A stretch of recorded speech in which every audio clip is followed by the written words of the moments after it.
होली का त्योहार आ रहा था। चारों तरफ होली की तैयारियां शुरू हो गई थी। हर जगह तरह तरह के रंग, छोटी बड़ी पिचकारी और गुब्बारे सजे हुए थे। उसी जंगल में एक गरीब चिड़िया अपने बेटे के साथ रहती थी।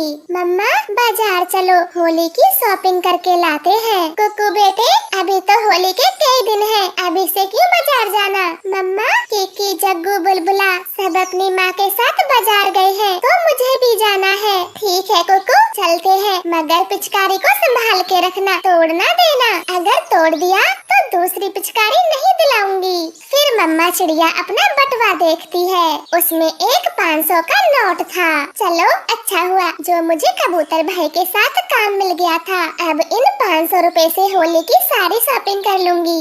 ऐसे माँ बेटा घर से बाहर ही निकले थे, तभी मकान मालिक कालू कौवा वहाँ पर आ जाता है। रानू चिड़िया, एक मदद चाहिए थी, मना ना करना।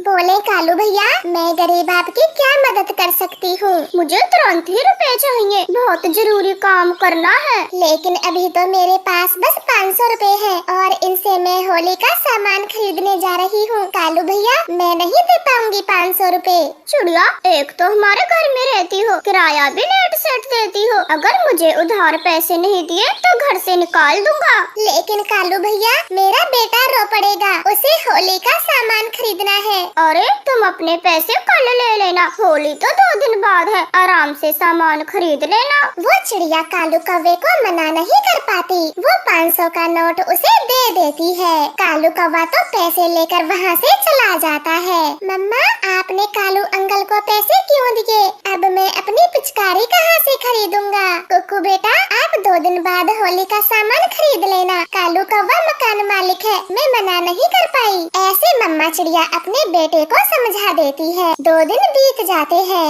चिड़िया पैसे लेने कालू कौवे के घर जाती है। गौरी मालकिन, कालू ने मुझसे 500 रुपए उधार लिए थे, बोल रहे थे बहुत जरूरी काम है। जरूरी काम? कौन सा काम था कालू, जो मुझे नहीं बताया? कालू कौवा तो चुप रहता है। कालू भैया, आप चुप क्यों हो? गौरी को बताते क्यों नहीं? आपने मुझसे 500 रुपए उधार लिए थे। हाँ कालू, अब बता भी दो, चिड़िया के रुपयों का क्या किया है? गौरी प्लीज लड़ाई न करना, मैंने चिड़िया के पैसों की दारू पी ली। क्या कहा तुमने? फिर से दारू पी? मैं बात नहीं करूँगी, बहुत गुस्सा हूँ। कालू भैया, अब आपका जरूरी काम हो गया हो तो मेरे पैसे वापस कर दो, मेरा बच्चा रो रहा है। चिड़िया, मेरे पास पैसे होते तो मैं तुमसे क्यों मांगता? मेरे पास तो फूटी कौड़ी भी नहीं है। नहीं, ऐसा न बोले कालू, घर पे मेरा बेटा इंतजार कर रहा है, मुझे मेरे पैसे वापस दे दो। गौरी, तुम ही कुछ बोलो। चिड़िया, मैं कुछ नहीं जानती, तुम दोनों की बात है, दोनों आपस में निपट लो। छोटी चिड़िया, 500 रुपए किराए में कट जाएंगे, दोबारा से मुझसे पैसे मत मांगने आ जाना, वरना घर से निकाल दूंगा। ऐसे कालू कौवा धमकी देते हुए चिड़िया को घर से भगा देता है। अब क्या करूं? कुकू को क्या जवाब दूंगी? वो फिर से रोने लगेगा। एक काम करती हूँ, कबूतर से थोड़े पैसे मांगती हूँ। फिर चिड़िया अपने दोस्त कबूतर के घर जाती है, लेकिन त्योहार के दिन उसे कोई पैसे नहीं देता। घर में अकेला बैठा कुकू उसका इंतजार कर रहा था। मम्मा, मम्मा झूठी है, वो अभी तक घर नहीं लौटी, शाम होने को है, वो आज भी मेरे लिए कुछ लेकर नहीं आएंगी। बुरी मम्मा, दुनिया की सबसे बुरी मम्मा। कुकू ऐसे बोल रहा था। दरवाजे पर खड़ी रानो चिड़िया सब कुछ सुन रही थी, लेकिन चुप रहती है, क्योंकि उसे पैसे तो कहीं से मिले नहीं थे। फिर अगली सुबह कुकू नदी पर अकेला बैठा रो रहा था। पापा, पापा, आप मुझे छोड़कर कहाँ चले गए? मम्मा बहुत बुरी है, कुछ भी लेकर नहीं देती, प्लीज पापा आप वापस लौट आए, मैं आपको बहुत याद करता हूँ। कुकू ऐसे बार बार रोए जा रहा था, तभी उसके पास एक परी आती है। आज तो होली का दिन है, मस्ती का दिन है, और आप रो रहे हो क्यों? परी जी, मेरे पापा नहीं है, मम्मा कुछ दिलाती नहीं, अगर वो होते तो मुझे ढेर सारे रंग पिचकारी दिलाते। अब मेरे पास कुछ भी नहीं है, मैं तो होली भी नहीं खेल सकता। कुकू की ये बात सुनकर वो परी भी रोने लग जाती है। तब चिड़िया का बेटा कुकू उससे पूछता है, अरे परी जी, आप क्यों रोने लगी? क्या आपके भी पापा नहीं है? हाँ, मैं अकेली हूँ, मेरे माता पिता को एक भयंकर परी ने मार दिया, मैं तब से अकेली रहती हूँ। कम से कम आपकी माँ तो है, मैं तो बिल्कुल ही अकेली हूँ। नहीं परी जी, रोना बंद करें। मम्मा बोलती है इस दुनिया में कोई अकेला नहीं होता। क्या तुम मेरी पक्की दोस्त बनोगी? मेरी मम्मा भी बहुत अच्छी है। क्यों नहीं, आज से हम पक्के दोस्त हुए। चलो हम दोनों होली खेलते हैं। लेकिन दोस्त, हमारे पास तो कुछ भी नहीं है। हम होली कैसे खेलेंगे? फिर जादुई परी अपनी छड़ी घुमाती है और ढेर सारे रंग पिचकारी ले आती है। कुक्कू और परी एक दूसरे के साथ खूब होली खेलते हैं। वो कभी पिचकारी मारते तो कभी गुलाल लगाते। बस करें परी, अब घर चलते हैं। मेरी मम्मा के साथ होली खेलेंगे। फिर वो सारा रंग लेकर अपने घर आ जाता है। कुक्कू और परी मम्मा चिड़िया पर खूब रंग लगाते हैं। वो पिचकारी मारते हैं और चिड़िया का रंग पूरी तरह से बदल देते हैं।